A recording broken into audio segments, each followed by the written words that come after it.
Yeah. Hi, sir. Attorney, how are you? And Good how's morning. PRD? He's doing well? He's in good spirits. Okay, thank you. And does PRD have any message for the Filipino people now that May 12 election are fast approaching? He asked for calm and restraint. He knows that there are elections in the offing. He knows that the people are very interested in his welfare. Mm-hmm. And he also knows that there is a tendency, perhaps, for people to get excited Yeah. and not to respect the judicial process. He insists that the judicial process be respected, that there be no interference in that at all. Thank you, Attorney. And Attorney, how do you respond to the ICC judge's rejection of your proposal? Do you believe it undermines the rights of the accused in any way? Well, this whole thing about the judges rejecting my proposal, that never happened. All that happened was that there were two activist victims representatives by the names of Joel Butian and Christina Conti, who made all sorts of assertions in the press that I had asked to restrict victims' participation in the process by limiting the ID documents that could be used. That never happened. All I was doing was I was relying on what the Philippines social security system requires for ID to be verified in the Philippines.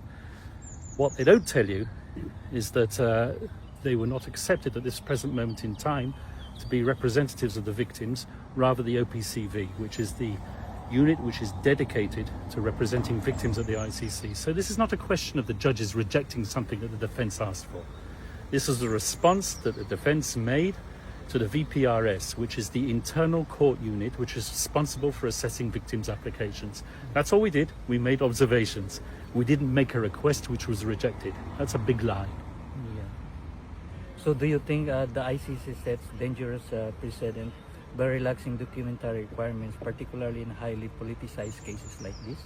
Once again, this whole issue of it being a dangerous precedent is not something that we created. It's something that's in the minds of Joel Butian and others. Thank you, Attorney. And lastly, Attorney, what is your message to the Filipino people closely watching the process unfold? Respect the judicial process, respect the judges, and respect former President Duterte's right to a fair trial. Thank you, sir. Thank you. Thank you so much. Attorney, can I ask another one? Sir, may we ask if you have already applied for PRD's interim release? Once again, I'm not going to comment on the chronology of that request. There will be a request for interim release in due course, but as I said many times before, certain conditions have to be ripe for that interim release to take place. And it's the judges who ultimately decided. Sir, do you think that our former president will be brought back to the Philippines before the confirmation on charges on September 23rd? I certainly hope so.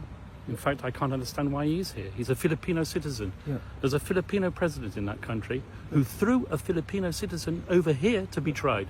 Why isn't he in the Philippines? Why isn't he being tried in the Philippines? Yeah. Why is there not a Filipino judge who is trying him? Yeah, exactly, sir. Because that's the sentiment of a lot, if not most of the Filipinos, that he is illegally detained here and that our judicial system is fully functioning well. So we don't understand why the ICC actually took cognizance of what's happening right now.